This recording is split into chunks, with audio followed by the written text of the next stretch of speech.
Goda Bangsha, Kanara Yonglengan, Amantara Kitumanadon, Ganugondo, Sanisinende అయితే గమనంలో మరి దేవుని యొక్క మహాకృపను బట్టి ఈ విధముగా నెలలో ఆఖరు ఆదివారము ఈ విధముగా మరి నిశ్చితం ద్వారా జరుగుతున్నటువంటి యవనస్తుల కోరికలో మీరు ఈ విధముగా ప్రతి నెల జరగడం అనేది సహవాసంలో కూడుకోవడం అనేది చాలా సంతోషకరమైనటువంటి విషయం.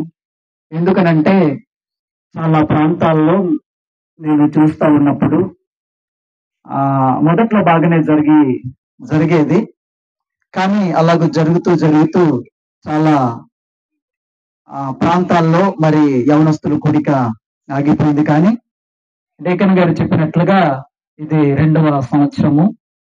మరి FTBA ద్వారా మిషనరీ యొక్క ప్రణాళిక లేకపోతే ఆయన యొక్క ఉద్దేశం ఏంటంటే యవనస్తులు వాక్యాన్ని అందించబడాలి, ప్రత్యేకంగా వారు వాక్యాన్ని బోధించాలి అనే ఒక ఉద్దేశంతో ప్రణాళికతో ఈ విధముగా మరి వారం వారం జరగవలసినటువంటి కోరికలు, కానీ ఈ విధంగా నెలలో ఒకసారి అంటే వారం వారం అంటే చాలా కష్టం అవుతుందని చెప్పి నెలలో ఈ విధముగా ఒకసారి కూడుకొని దేవుని యొక్క వాక్యాన్ని వినడానికి, దేవుని యొక్క మరి వాక్యాన్ని నేర్చుకోవడానికి ఈ విధముగా జరిగిస్తున్న ఈ పరిచర్య నిమిత్తమై దేవునికి ఎంతగానో స్తుతిస్తూ ఉన్నాను. మంచిది. మరి యొక్క సమయంలో దేవుని యొక్క వాక్యాన్ని మనం నేర్చుకుందాం. అయితే నేను దేవుని యొక్క వాక్యాన్ని బోధించడానికి కానీ చెప్పడానికి కానీ నేను తగిన వాడిని కాను, చిన్నవాడిని, అనుభవం లేని వాడిని. చాలా మంది మన మధ్య మరి దేవుని సేవకులు, సీనియర్ సేవకులుగా ఉన్నవారు ఉన్నారు, నాకన్నా ముందు పరిచర్యలు వచ్చిన వారు. కానీ దేవుని యొక్క మహాకృప చేత నాకు ఈ విధంగా నాకు ఇవ్వబడిన ఈ యొక్క ఆధిక్యతను బట్టి, నాకు ఇవ్వబడినటువంటి ఈ యొక్క బాధ్యతను బట్టి ఈ విధంగా నన్ను ఆహ్వానిస్తూ గౌరవిస్తూ ఈ విధంగా మరి దేవుని యొక్క వాక్యాన్ని చెప్పడానికి నాకు ఇచ్చినటువంటి గొప్ప అవకాశాన్ని బట్టి ప్రభుని ఎంతగానో స్తుతిస్తూ ఉన్నాను. అయితే మరి ఈ సమయంలో కొద్ది నిమిషాలు మనం దేవుని యొక్క వర్తమానాన్ని విందాం. అయితే మరి పోస్టర్లో పెట్టినట్టుగా మనం ఈరోజు యొక్క టాపిక్ ఏమిటంటే, నేను మాట్లాడవలసినటువంటి టాపిక్ ఆల్రెడీగా పోస్టర్లో పెట్టడం జరిగింది. అయితే పౌలు చెప్పిన విషయాన్ని మనం గమనించగలం. 24 నుంచి 26 వచనాల్లో ప్రాముఖ్యమైనటువంటి విషయం ఏమిటంటే, గురి యొద్దకే పరిగెత్తుచున్నాను అనే మాట. గురి యొద్ద పరిగెత్తుచున్నాను అంటున్నాడు. ఆ మాట అంశం మీదే నేను మాట్లాడాలని నేను ఆశిస్తూ ఉన్నాను. అయితే నేను కూడా మరి ఈ యొక్క వాక్యాన్ని చదివి ముందుకు కొనసాగిస్తాను. 1 కొరింథీ వ్రాసినటువంటి పత్రిక 9వ అధ్యాయము 24, 25, 26 వచనాలు నేను కూడా చదివి నేను ముందుకు కొనసాగించాలని అనుకుంటున్నాను. పందెపు రంగమందు పరిగెత్తు వారందరూ పరిగెత్తుదురు గాని ఒక్కడే బహుమానము పొందునని మీకు తెలియదా? అటువలే మీరు బహుమానము పొందినట్లుగా పరుగుత్తుడి. మరియు పందమందు పోరాడు ప్రతివాడు అన్ని విషయములలో మితముగా ఉండును. వారు క్షయమగు కిరీటమును పొందుటకును, మనమైతే అక్షయమగు కిరీటమును పొందుటకును మితముగా ఉన్నాము. కాబట్టి నేను గురి చూడవని వలె పరిగెత్తువాడను కాను. చిన్న మాట ప్రార్థన చేసుకుందాం. తదుపరి ముందున్న సమయానికి నేను తీసుకువెళ్ళాలని అనుకుంటున్నాను. మహాపరిశుద్ధుడా, ప్రేమ నమ్మకము కలిగిన నా ప్రియ పరలోకపు తండ్రి, నీ పరిశుద్ధమైన శ్రేష్టమైన ఉన్నతమైన నీ నామమును బట్టి నీకే వందనాలు స్తోత్రాలు చెల్లిస్తా ఉన్నా. నువ్వు మహాగణుడవు, పరిశుద్ధుడవు తండ్రి, జీవాధిపతి, సృష్టికర్తవైన మా ప్రభువా, నీకే వేలాది స్తోత్రాలు స్తుతులు చెల్లిస్తా ఉన్నా.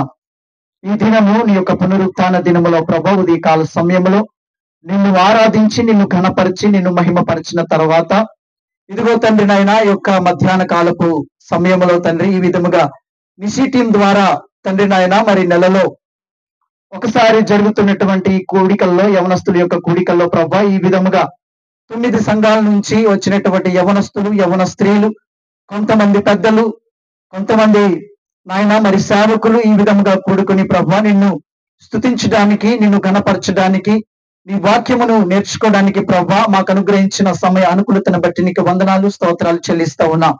ఇదిగో ప్రభువా నేను ఈ విధముగా ఈ యొక్క సమయంలో నేను నిలవబడి నీ వాక్యాన్ని బోధించడానికి నేను తగిన వాడిని కాను. నాకు జ్ఞానము, తెలివి, వివేచన అనేది నాలో లేదు. కానీ నా జ్ఞానం ద్వారా కాకుండా నీ జ్ఞానముతో, నీ యొక్క వివేకముతో, నీకున్నటువంటి బుద్ధితో ప్రభా నాతో మాట్లాడమని ప్రార్థన చేస్తా ఉన్నా.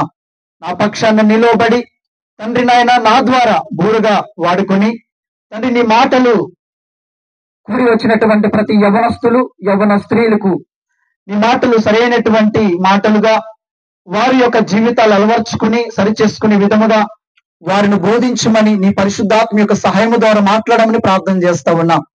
నాయన నేను ఈ విధంగా బోధిస్తూ ఉంటుండగా తండ్రి నాయన వారు వింటూ ఉంటుండగా వింటున్న ప్రియ సహోదరులు, సహోదరీలు నాయన ఆ యొక్క మాటలు, ఆ యొక్క విషయాలు గ్రహించి తద్వారా వారి జీవితాలు సరిచేసుకుని ముందున్నటువంటి జీవితంలో నాయన వారు ఆత్మీయ మేలును పొందుకొని ఆశీర్వాదకరంగా, మేలుకరంగా ఉండడానికి నీ కృపను దయచేయమని ప్రార్థన చేస్తా ఉన్నా. నాయన మొదటి నుంచి చివరి వరకు కూడా మా తోడుగా ఉండి నడిపించి సహాయం దయచేయమని మా ప్రాణప్రియుడు, మా రక్షకుడైన యేసుక్రీస్తు వారి శ్రేష్టమైన ఘనమైన నామంలో స్తుతులు చెల్లించి ప్రార్థన చేయుచున్నాము తండ్రి, ఆమేన్.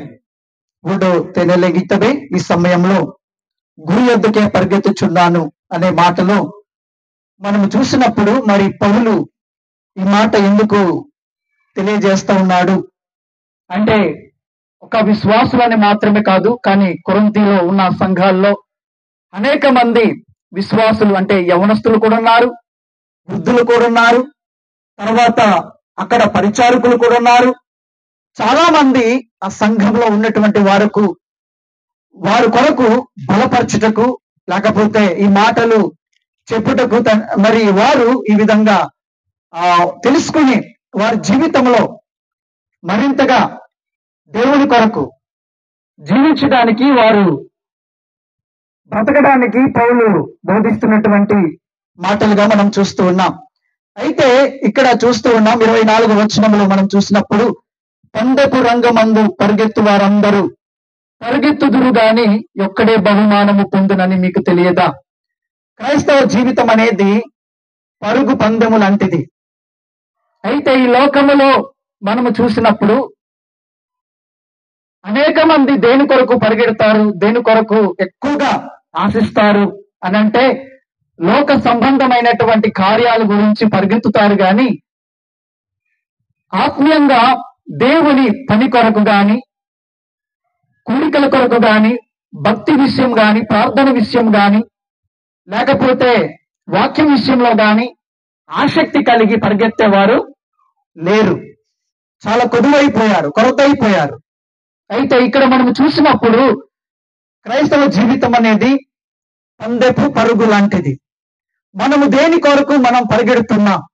ఈ లోకములో, సమాజంలో మనం చూసినప్పుడు ఈ లోకంలో మనము ధనము కొరకైతే పరిగెడతాం, ఆస్తి కొరకైతే పరిగెడతాం, లోక సంబంధమైన కార్యాల కొరకైతే పరిగెడతాము. కానీ దేవుని పని విషయంలో మనం ఎప్పుడు ఆసక్తి అనేది కనపరచం. అయితే ఇక్కడ మనం చూస్తూ ఉన్నాం క్రైస్తవ జీవితము పందెపు పరుగు. ఆ పందెములో మనం ఎవరైతే మొదటి నుంచి చివరి వరకు ఆసక్తితో, ఓపికతో పరిగెడతారో వారికే బహుమానం ఉంటుంది అని పౌలు కొరింథీ సంఘానికి బోధిస్తా ఉన్నాడు. కాబట్టి ఒక యవనస్తుడుగా, ఒక యవన స్త్రీగా మన జీవితంలో మనం దేని కొరకు పరిగెడతా ఉన్నాం? అయితే మనం పరిగెడతా ఉన్నప్పుడు ఒక ఆశతో, ఒక గురితో మనం పరిగెత్తాలి. అయితే దేని నిమిత్తము మనం పరిగెత్తాలి అని అంటే ఇందులో 3 విషయాలు మనం గమనించగలం. కొరింథీ పత్రికలో మనం చూసినప్పుడు 9వ అధ్యాయము 24, 25, 26 వచనాల్లో మనం చూస్తే అక్కడ మూడు విషయాలు మనం చూడగలం.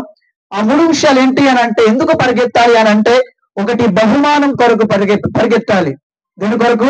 బహుమానం పొందాలని. బహుమానం పొందడానికి పరిగెత్తాలి. అయితే ఆ బహుమానం పొందుకోవాలంటే మనలో ఏముండాలి? ఓపిక ఉండాలి, సహనం ఉండాలి, ఆసక్తి ఉండాలి. ఆసక్తితో, సహనముతో, ఓపికతో మనం పరిగెడితేనే నువ్వు పరిగెడుతున్నటువంటి పరుగు బహుమానం అనేది పొందుకోగలవు. లేకపోతే నువ్వు ఆసక్తితో నువ్వు పరిగెత్తకపోతే, ఓపికతో నువ్వు పరిగెత్తకపోతే నువ్వెప్పటికీ ఆ బహుమానము పొందుకోలేవు అని ఇక్కడ దేవుని వాక్యము ద్వారా మనం తేటగా సూటిగా మనతో మాట్లాడుతూ ఉంది. అయితే కింద మాటలో మనం చూసినప్పుడు మనం దేని కొరకు మనం పరిగెత్తాలి? బహుమానం కొరకు కదా. ఉయ్యూలు కుజినప్సేలేక ఉండకు ఉయ్యూలు కుజినప్సలల్లే గిర్నాగొడ నైతిని బెండైతే అగిర్న బెండైతే అదే నేత ఉయ్యూలు కుయ్ ఒడారన ఉయ్యూలు కుయితే రువాంగ్లేగా నలే నప్సేలే కితుగా నామనప్సెల్ ఇంజ నప్సెల్ అడక్ కుయితే ఉయ్యూలు కుజినప్సేలే అన్యాంబినాసన్ కనోడారేగనల్లే గిర్నాగొడగనల్లే నమిట కులం తినప్సేలే కానీ ఆ గిర్నాగోడన్ అల్లే ఏ విధంగా పరిగెత్తాలి? ఓపికతో, సహనముతో, ఆసక్తితో ఆ బహుమానం పొందుకోవడానికి మనము ఈ లోకంలో నువ్వు ఎన్ని అడ్డంకులు, ఎన్ని శ్రమలు, ఎన్ని శోధనలు నీ క్రైస్తవ జీవితంలో, యవనస్తుడిగా, యవనస్త్రీగా నీ జీవితంలో అనేక ఆటంకాలు వస్తాయి, అనేక శ్రమలు వస్తాయి, అనేక సమస్యలు వస్తాయి, అనేక ఇరుకులు, ఇబ్బందులు వస్తాయి. నీ విశ్వాస జీవితం అనేక పరీక్షలు వస్తాయి. కానీ ఎన్ని పరీక్షలు వచ్చినా, ఎన్ని సమస్యలు వచ్చినా, ఎన్ని ఇరుకులు, ఇబ్బందులు వచ్చినా, ఎన్ని శోధనలు వచ్చినా నువ్వు నీ కొరకు ఉంచబడిన పరలోకంలో బహుమానము కొరకు ఈ లోకంలో నువ్వు ఓపికతో పరిగెత్తాలి. ఓపికతో పరిగెడితే తప్ప నువ్వు ఆ బహుమానాన్ని నువ్వు పొందుకోలేవు. అందుకే అంటాడు పౌలు, పరిగెత్తువారు అనేక మంది ఉంటారు గాని బహుమానం పొందేవారు ఒక్కడే. ఆ ఒక్కడు ఎవరు అంటే ఓపికతో, సహనముతో, ఆసక్తితో కష్టపడి ఆయన పరిగెత్తేవాడు మాత్రమే ఆ బహుమానాన్ని పొందుకుంటాడు. ఇప్పుడు మనం చూస్తాం, క్రికెట్ మనం చూస్తాం, అనేక దేశాలు పాల్గొంటాయి కదా. వేరే వేరే దేశాల నుంచి ఇంచుమించుగా 20 దేశాల నుంచి 15 దేశాల నుంచి ఏదైతే ఆ క్రికెట్ లో పాల్గొంటారు. కానీ చాలా మంది పోటీ ఆశతో, గురితో ఉంటారు. కానీ అందులో ఎవరైతే శ్రమతో, కష్టపడి, ఓపికతో, శుద్ధ మనసుతో ఎవరైతే పరిగెడతారో, మంచిగా ఆడతారో అటువంటి వారే బహుమానము పొందుకుంటారు. అలాగనే నీ జీవితం కూడా, నా జీవితం కూడా పరలోకంలో నీ కొరకు, నా కొరకు ఉంచబడినటువంటి ఆ యొక్క బహుమానము పొందుకోవాలి అని అంటే ఈ లోకంలో మనము ఓపికతో మనము పరిగెత్తాలి. అయితే కింద మాటలు అంటాడు చూడండి, ఆ 25వ వచనంలో కూడా. అయితే 24వ వచనంలో మాట ఏమిటంటే మన పరుగు బహుమానము కొరకు. 25వ వచనంలో మనం చూసినప్పుడు, మరియు 19 పోరాడు ప్రతివాడు అన్ని విషయముల యందు మితముగా ఉండను, వారు క్షయమగు కిరీటమును పొందుటకు, మనమైతే అక్షయమగు కిరీటమును పొందుటకును మితముగా ఉన్నాము. ఇక్కడ మనం చూసినప్పుడు 19 పోరాడు ప్రతివాడు అన్ని విషయమందు ఏ విధంగా ఉండాలట? మితముగా ఉండాలి. మితముగా ఉండాలి. మితముగా ఉండి మనం పోరాడాలి, పరుగెత్తాలి. అప్పుడే నువ్వు పొందుకోగలవు ఆ బహుమానం. ఆ బహుమానం ఏంటి అన్నప్పుడు అక్కడే ఉంది, క్షయమగు కిరీటం. రణబోరనడ్డేన్ సనిగేడనడ్డేన్ ఆరునుబ్బబన్ ఆమె న్యాంబేన్ సనై సైడే ఆమలప్సేలే రువాంగ్లింగన్ దనక్కున్ అడేలిన్ అవున్యుల్ కూజన్ దనక్కున్ అడేలిన్ ఆరునుబ్బబన్ ఆమె న్యాంబేన్ సనై సైడే ఆమె న్యాంబేన్ సనై సైడే నీ న్యాంబేన్ సనై సైడే అల్లే ఇర్నాగో లింగ్లే. ఏ విధంగా ఉండాలట? ఆ మితముగా మనం పరిగెత్తాలి. తర్వాత మనం పరిగెత్తేటప్పుడు ఓపికతో పరిగెత్తాలని ఇక్కడ మనం దేవుని వాక్యంలో మనం చూస్తూ ఉన్నాం. అయితే 26వ వచనంలో మనం చూసినప్పుడు, 26వ వచనంలో అంటాడు పౌలు, కాబట్టి నేను గురి చూడని వాని వలె పరిగెత్తువాడను కాను. మన పరుగు ఏ విధంగా ఉండాలనంటే గురితో పరిగెత్తేవారు ఉండాలి. సనెంగ్ బాతిగండకు సనెంగ్ బాతల్లే గిర్న బెండేతి జ్ఞాంతాయ్ ప్రభాంతాయ్ గమ్లే ఒక నమ్మకముతో దేర్నాం బాతి అల్లే ఇర్నా గురి నైతిని బెండేతి ఆ ఇర్న బెండేతి కున్నప్పుడు ఇర్రన సిక్కొయితే ఆమె నెత్తితే జ్ఞాంతే లేకపోతే ఏమో పొందుకోను జ్ఞాంగైపో అని అపనమ్మకముతో అసహనముతో నువ్వు పరిగెడితే అటువంటి వారు ఏమంటారంటే గురి లేనివారు అని అంటారు. ఒక పట్టుదల ఉన్నవారు, ఒక గమ్యం అంటే నేను అక్కడికి చేరాలి అని ఒక గమ్యం, ఒక ఆలోచన, ఒక ప్రణాళిక, ఒక ఉద్దేశం మనం ఉన్నప్పుడు అది ఎంత కష్టమైనా, ఎన్ని సమస్య అయినా, ఎన్ని ఇబ్బందులైనా వాటన్నిటిని జయించి ఆ గురి వద్దకు మనం వెళ్ళగలం. లేకపోతే మనలో గురి లేదనుకో, సనెంగ్ అది విద్యలోనైనాను, ఆటలోనైనాను, పనిలోనైనాను, ఏ విషయంలోనైనాను మనలో ఏముండాలి? గురి. ఆ గురి కలిగి ఉంటేనే ఆ గురి వద్దకు నువ్వు వెళ్ళగలవు. అయితే ఒక యవనస్తుడిగా, ఒక యవన స్త్రీగా క్రైస్తవ జీవితంలో నీ గురి ఏంటి?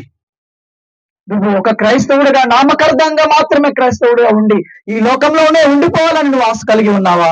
లేకపోతే నా కొరకు ఉంచబడిన ఆ క్షయమగు కిరీటం, ఆ బహుమానం పొందాలి, నా కొరకు ఉంచబడిన దాచబడినటువంటి ఆ యొక్క బహుమానం నేను అలాగైనా తీసుకోవాలి అని ఒక గురి కలిగి నువ్వు పరిగెడుతూ ఉన్నావా? మనము ఆలోచన చేయాలి. గురి అనేది చాలా అవసరం. సనీక్షంగా నడుకోబే ఆమె సనీక్షంగా నడుకుపో కూర్చుంటే నల్లెంగిళ్ళిపోయి మరి అన్నగారు చెప్పినట్టుగా సండే స్కూల్ లెసన్స్ లో అబ్రహాము వరకు మనం చూసాం కదా. ఆయన ఏమంటాడంటే ఇబ్రీ పత్రికలో అల్లేన్ యాత్రికులం అని అంటాడు. క్రైస్తవులు, విశ్వాసులు మనం యాత్రికులం అని అంట. ఇక్కడ పౌలు ఏమంటాడనంటే, ఇక్కడ విశ్వాసుల కొరకు ఆయన రాస్తూ మనము ఎవరు అని అంటే గురి కలిగి, క్రైస్తవ జీవితం అనేది గురి కలిగి మనం పరిగెత్తేవారుగా ఉండాలి అని అంటున్నాడు. అల్లే ఇర్నాలింగ నడుకులంతి నమన్ రాజు ఊసుండే జ్ఞానాలింగ నామన్ రాజు గామైతే నమ్మదే ఇర్నాలింగ నామన్ రాజు భూతంతే ఇర్నాలింగ నిర్మంగాలబి ఇర్లోంగేలబి ఇరుసుంగ్లబి ఇర్పక్ బాల్బి జాగ్రత్తగా, ఓపికతో, సహనముతో గురి కలిగి పరిగెడతాడు. అటువంటి వారి బహుమానము పొందుకుంటారు. అంతా సన్నా బాబైన జిసాయి కంబోలన్ అలగిచ్చబే జిసాయి కంబోలన్ యవనస్తుల గురించి ఒక మాట వ్రాయబడి ఉంది. 40 అధ్యాయము యెషయా గ్రంథములో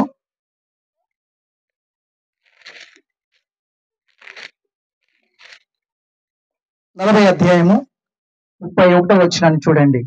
అదే భూతామన్ రాజా మంగాజీ, భూతామన్ రాజా లోంగేజీ గమలేండి తితికి సైపా. యెషయా గ్రంథం 40 అధ్యాయం 31. యెహోవా కొరకు ఎదురు చూసేవారు ఆ నూతన బలము పొందుదురు. వారు పక్షిరాజు వలె రెక్కలు చాపి పైకి ఎగురుదురు. అలయక పరిగెత్తుదురు, సమ్మచిల్లక ఆ నడిచి పొగుతురు. ఎవరు అలయక పరిగెత్తుదురు, ఎవరు సమ్మచిల్లక నడిచిపోదురు అని అంటే యెహోవా కొరకు ఎదురు చూసేవారు. ఎవరి కొరకు? యెహోవా కొరకు ఎదురు చూసేవారు మాత్రమే సమ్మచిల్లకుండా, పడిపోకుండా వారు పరిగెత్తగలరు. కాబట్టి యవనస్తుడిగా, యవన స్త్రీగా మనం ఈ లోకంలో, సమాజంలో అనేక కష్టాలు, అనేక ఆటంకాలు వస్తున్నాయి కదా, అనేక ఇబ్బందులు ఎదురొస్తాయి.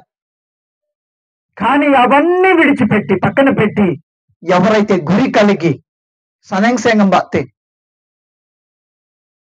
Anji yirtinji saneng bata yirtin naman ranji sapta anji mangaji anji nosungji appabaji gamle tene renta kambolengan donglen galamte. కాబట్టి మనం ఆ విధంగా పరిగెత్తాలి అని అంటే మనము యవనస్తులముగా యవనస్త్రీయముగా క్రైస్తవులముగా మనము ఎవరి కొరకు ఎదురు చూసేవారుగా ఉండాలి? యెహోవా కొరకు ఎదురు చూసేవారముగా ఉండాలి. అప్పుడు మనం అంట నూతన బలము పొందుతాం. Aman ranaptin yang besna saiden. Aman ranaptin yang besna saiden. మనము దేవుని కొరకు ఎదురు చూసేవారముగా యెహోవా కొరకు ఎదురు చూసేవారముగా ఉండాలని తన వాక్యం ద్వారా మనతో మాట్లాడుతూ ఉన్నాడు. అయితే ఈ లోకంలో మనం చూసినప్పుడు బాక్సింగ్ లో గాని ఆటల్లో గాని లేకపోతే ప్రతి విషయంలో అల్లని చూసినప్పుడు ఈ లోకంలో పరిగెత్తేవారు గాని రన్నింగ్ రేస్ లో ఉన్నటువంటి వారు గాని మనం చూస్తే మంచి మంచి ఫుడ్ తీసుకుంటారు. బూస్ట్ తర్వాత మంచి మంచి ఫుడ్ అన్నిట్లో మితముగా ఉండి ఆహార పదార్థాలు తీసుకుంటారు. ఎందుకో తెలుసా? వారికి ఒక గురి ఉంది, ఒక బహుమానము ఉంది. కాబట్టి ఆ బహుమానము ఆ గురి యొద్దకు పరిగెత్తడానికి అలేక చొమ్మచెల్లక పడిపోకుండా ఉండడానికి మితముగా ఉండి ఆ పందెపు రంగములో పరిగెత్తడానికి వారు ఆలోచన చేస్తారు, ఒక గురి కలిగి ఉంటారు. కాబట్టి నువ్వు నేను ఆ విధమైనటువంటి గురి కలిగి ఉండాలని ప్రభు ఆశిస్తా ఉన్నాడు. అదే మన గురి ఏంటి? ఈ లోకంలో సంపాదన కొరక, ఈ లోకంలో పేరు ప్రాఖ్యాతుల కొరక, ఈ లోకంలో ఆస్తుల కొరక, లోకంలో కుర్చీల కొరక, ఈ లోకంలో బాధ్యతల కొరక, లేకపోతే ఈ లోకంలో దేని కొరకు నీ గురి? చాలా మంది వాటి కొరకే పరిగెడతారు కానీ పరలోకంలో మన కొరకు క్షయమగు కిరీటం, బహుమానము, ఆనందము కొరకైతే ఎవరు పరిగెత్తడం లేదు. కాబట్టి ప్రియమైన సహోదరులకు సహోదరులకు మనము పరిగెత్తేటప్పుడు మనం ఏ విధంగా పరిగెత్తాలి, ఒక క్రైస్తవ జీవితంలో మనం ఏ విధంగా ఉండాలి అనేది ఒక 4 విషయాలు మీ ముందు ఉంచాలని ఆశపడుతూ ఉన్నాను. అయితే ఆ 4 విషయాలు ఏంటి అన్నప్పుడు ఉసునుగిల్లబే అయితే క్రైస్తవ జీవితం ఏంటంట? ఒక పందెపు రంగం. అయితే మనము దేని కొరకు పరిగెత్తాలి అని ఉంది అంటే గురి కొరకే పరిగెత్తాలి. అయితే మన యొక్క పందెపు రంగంలో దేని కొరకు అన్నప్పుడు దేతగిట్టబే బహుమానం కొరకు కదా.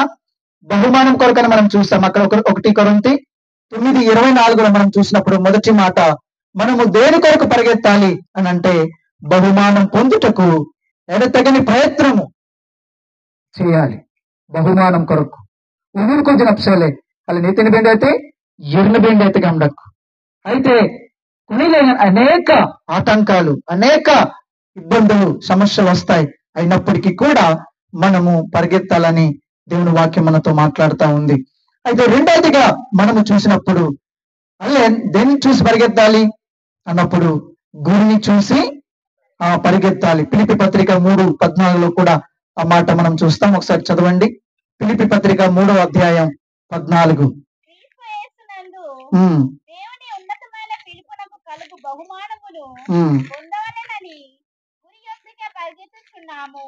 చూడండి, గురి యొద్దకే పరిగెత్తుచున్నాము.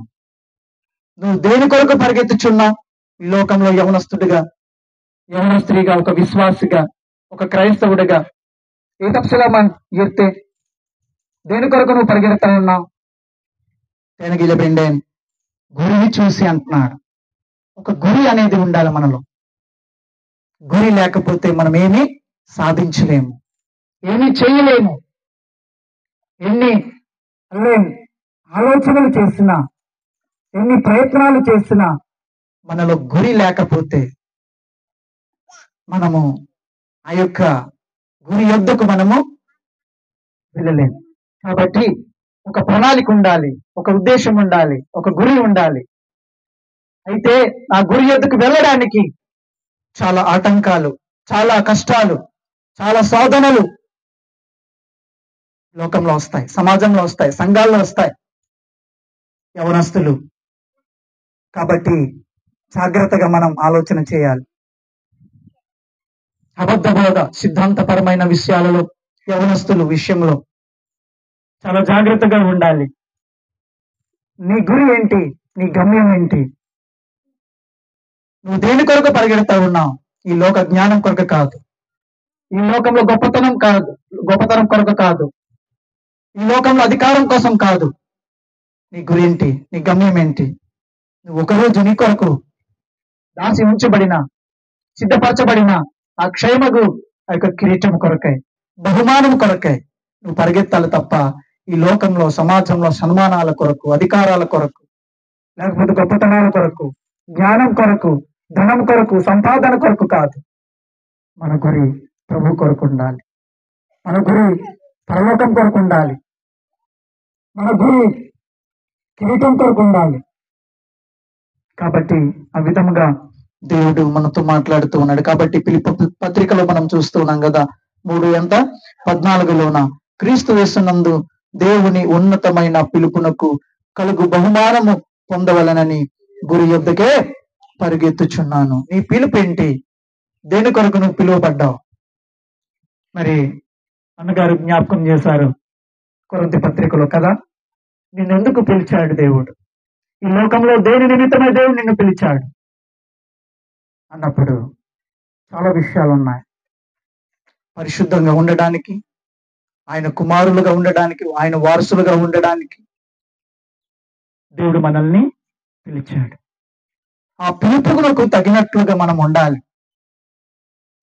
కాబట్టి మనం ఆ పిలుపుకు తగినట్లుగా ఉంటున్నామా? గురి యొద్దకు మనము పరిగెడతా ఉన్నామా? సనెంక్షన్లనైతే అనేది మనము ఆలోచన చేయాలి. అయితే 14వ చెప్పినట్టుగా క్రీస్తు యేసునందున్న దేవుని ఉన్నతమైన పిలుపుకు కలుగు బహుమానము పొందవలెనని గురి యొద్దకే పరిగెత్తుచున్నాను. కాబట్టి పౌలు జీవితంలో మనం చూసినప్పుడు ఆయన గురి ఒకటే, ఆయన గురి ఒకటే, అది పరలోక సంబంధమైన ఆ గురి. పరలోకం వెళ్ళాలి, అక్షయమగు కిరీటము నేను సంపాదించుకోవాలి. సమస్యలు వచ్చినా, బాధలు వచ్చినా, ఇరుకులు వచ్చినా, సోదరులు వచ్చినా, అడ్డంకులు వచ్చినా, ఎన్ని వచ్చినా, ఆయన జీవితంలో ఎన్నో శ్రమలు వచ్చాయి, ఎన్నో కష్టాలు వచ్చాయి, ఎన్నో శోధనలు వచ్చాయి. కానీ వాటన్నిటిని జయించి ఆయన గురిని చూసి పరిగెత్తాడు. అందుకే కింద మాటలో మనం చూడగలం. చూడండి, కింద మాటలో మనం చూసినప్పుడు మూడవదిగా మనం చూసినప్పుడు మనము ఎంతవరకు పరిగెత్తాలి అన్నప్పుడు సంపూర్తి చేయనంత వరకు మనం పరిగెత్తాలి. 2వ తిమోతి 4:7 మనం చూసినప్పుడు పౌలు ఏ విధంగా పరిగెత్తాడు అనేది అక్కడ మనం చూడగలం. 2వ తిమోతి 4:7 ఆ మంచి పోరాటము పోరాడి తిని, నా పరుగు కడ ముట్టించి తిని, ఆ విశ్వాసము కాపాడుకుంటుని. చూడండి, నేను మంచి పోరాటము పోరాడి తిని, నా పరుగు కడ ముట్టించి తిని, విశ్వాసము కాపాడుకుంటుని. 3 విషయాలు చూడగలం. ఆయన మంచి పోరాటం పోరాడాడు, ఆయన పరుగు కడ ముట్టించాడు, ఆయన విశ్వాసాన్ని కాపాడుకున్నాడు. కాబట్టి మనము కూడా ఈ లోకంలో మంచి పోరాటము పోరాడాలి. మన యొక్క పరుగు కడ వరకు మనం వెళ్ళాలి. కడ వరకు అనంటే చివరి వరకు. అపోస్తుడైనటువంటి పౌలు ఆయన మొదటిలో ఏ విధంగా ప్రారంభించాడో చివరి వరకు అదే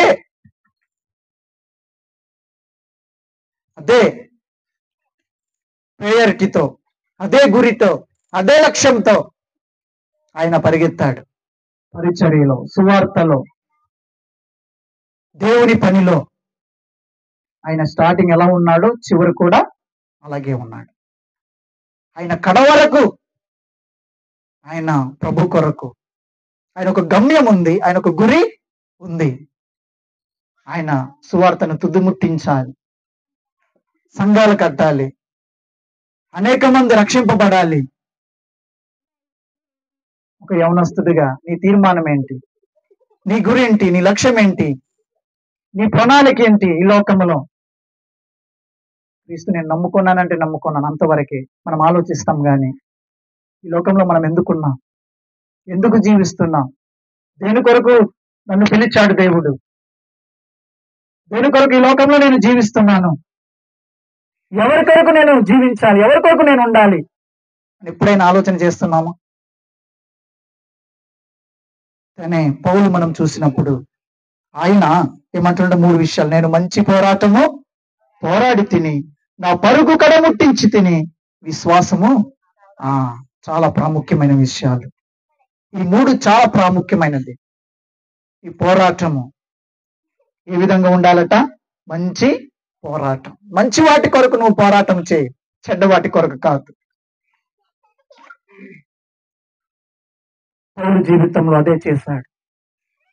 తర్వాత కింద మాటలో మనం నా పరుగు కడ ముట్టించితే, చివరి వరకు, ఆఖరి వరకు నేను పరిచర్య, సేవ భారము పట్ల ఆసక్తి కలిగి నేను ఆ విధమైనటువంటి స్వార్థను అందించగలిగాను అన్నట్టుగా ఆయన చెప్తా ఉన్నాడు. తర్వాత విశ్వాసాన్ని కాపాడుకున్నానంట. నీ విశ్వాసం, నా విశ్వాసం మనం కాపాడుకోవాలి. మన విశ్వాసాన్ని చెరిపివేయడానికి, మన విశ్వాసాన్ని పోగొట్టడానికి సాతానుడు చాలా ప్రయత్నం చేస్తాడు. కానీ ఆ ప్రయత్నములో విఫలము కాకుండా మనము ఏ విధంగా ఉండాలంటే కాపాడుకునేవారుగా ఉండాలి. మన విశ్వాసాన్ని మనం కాపాడుకోవాలి. క్రైస్తవుడిగా, ఒక యవనస్తుడిగా, ఒక యవనస్త్రీగా, ప్రభు నమ్ముకున్న వ్యక్తిగా నీ విశ్వాసం నీవు కాపాడుకోవాలి. నీ పరుగు నువ్వు కడముట్టించాలి. మంచి పోరాటము పోరాడాలి. చెడ్డ వాటి కొరకు, లోకము కొరకు, సమాజము కొరకు, పేరు కొరకు కాదు, ప్రభు కొరకు, ఒక లక్ష్యముతో, ఒక గురితో. ఈ లోకములో నీవు దేవుని పని చేస్తే, సువార్త చేస్తే, సంఘంలో పరిచర్య చేస్తే, ఈ లోకంలో నువ్వు సన్మానాలు చేయకపోవచ్చు, నీ కొరకు పేరు చెప్పకపోవచ్చు, నీ కొరకు గొప్పగా ఎవరు మాట్లాడకపోవచ్చు. కానీ పరలోకంలో ఒకరోజు నీ కొరకు దాచబడినటువంటి బహుమానం, లేకపోతే నీ కొరకు ఉంచబడిన కిరీటము, ఆ మహిమ కిరీటము నువ్వు పొందుకోవాలి అని అంటే ఈ 3 విషయాలు చేయాలి. మంచి పోరాటము పోరాడాలి. 2, నీ పరుగు కడముట్టించాలి. విశ్వాసాన్ని కాపాడుకోవాలి. ఆ విధంగా ఉంటే తప్ప నీ కొరకు, నా కొరకు దాచబడినటువంటి ఆ కిరీటము లేదా ఆ బహుమానము మనం పొందలేము.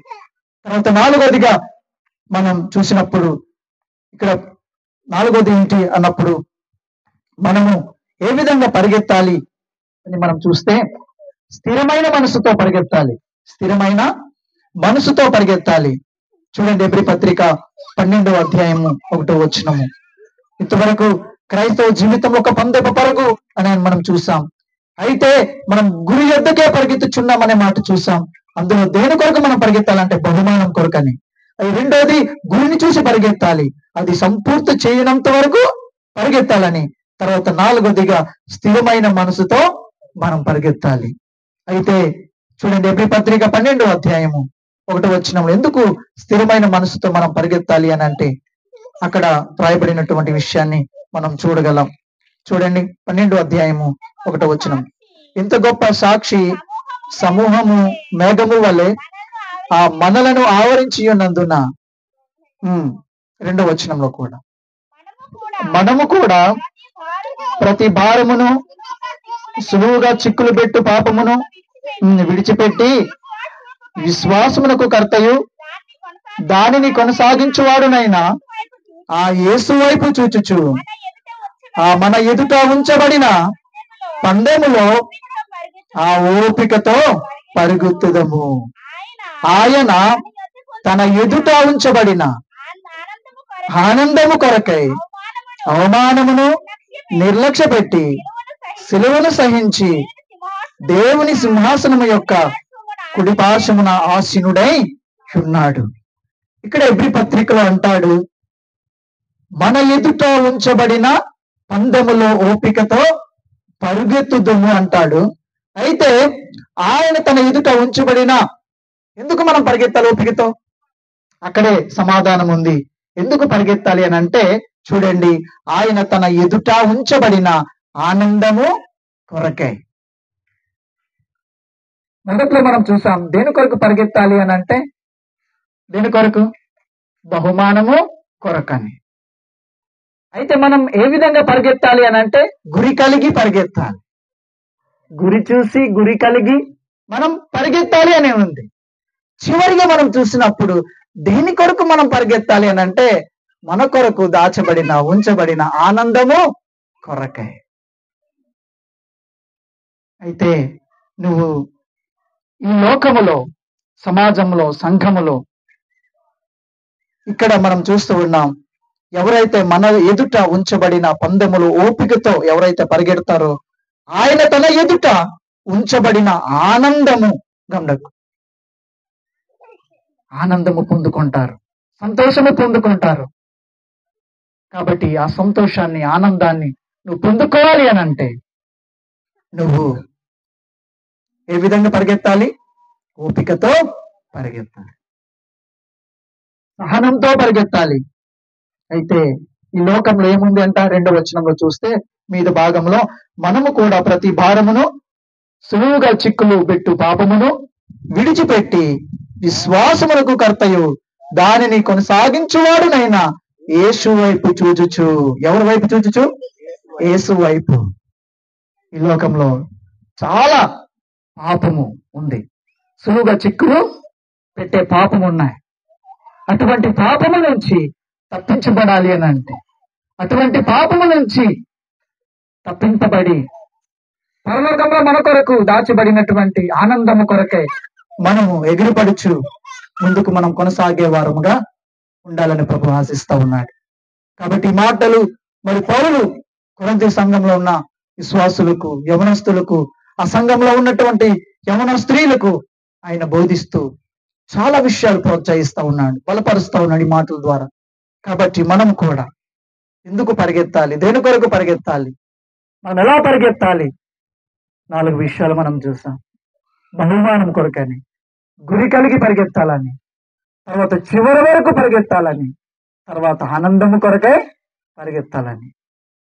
కాబట్టి నీవు నేను ఈ లోకంలో ఉన్న ఆనందము కంటే పరలోకంలో మన కొరకు ఉంచబడిన ఆ గొప్ప ఆనందము కొరకై మనం పరిగెత్తే వారంగా ఉండాలి. ఈ లోకం ఆనందం ఏంటి అని అంటే కొన్నాళ్ళు మాత్రమే. కొంత మనము ఈ లోకములో ఆ ఆనందము కొన్నాళ్ళు మనం రుచి చూడగలం, పొందుకోగలం. కానీ పరలోకంలో ఆనందము అది శాశ్వతం. ఆ పరలోక సంబంధమైనటువంటి ఆనందము పొందుకోవడానికి మనం ఎవరి వైపు చూసి మనం పరిగెత్తాలి? యేసు వైపు చూసి పరిగెత్తాలి. కాబట్టి అయితే యేసు వైపు చూసి ఎవరైతే పరిగెడతారో సులువుగా చిక్కులు పెట్టు పాపమును నుంచి జయించగలరు. ఎవరైతే యేసు వైపు చూడకుండా పరిగెడతారో పడిపోతారు. ఎందుకు అనంటే, ఉదాహరణ మనం బైబిల్ గ్రంథంలో అలాగిస్తుంది. పేతురు సముద్రంలో యేసు ప్రభు వారు నడుచుకుని వస్తా ఉన్నప్పుడు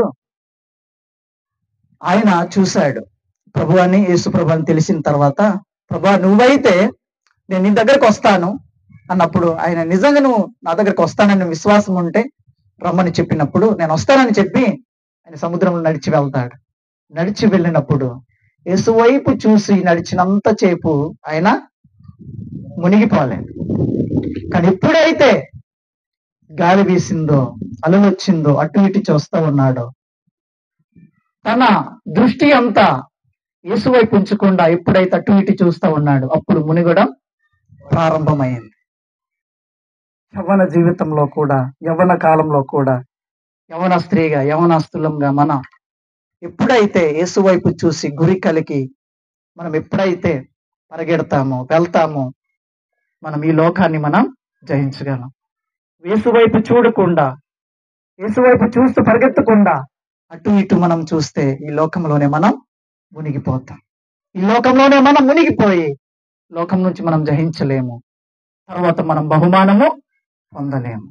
కాబట్టి మన కొరకు దాచబడిన ఆ బహుమానం, మన కొరకు ఉంచబడిన ఆ కిరీటము, మన కొరకు ఉంచబడిన ఆ ఆనందము మనం పొందుకోవాలి అని అంటే మనం ఎవరి వైపు చూడాలి? ప్రాముఖ్యముగా యేసు వైపు చూస్తూ మనము మన యొక్క పందెము, మన యొక్క పరుగు ఏం చేయాలి? పరిగెత్తాలి, కొనసాగించాలి. అప్పుడే నీవు ఆ ఆనందాన్ని, పరలోకంలో ఉన్నటువంటి ఆనందాన్ని, మన కొరకు ఉంచబడిన ఆనందాన్ని నువ్వు పొందుకోగలవు.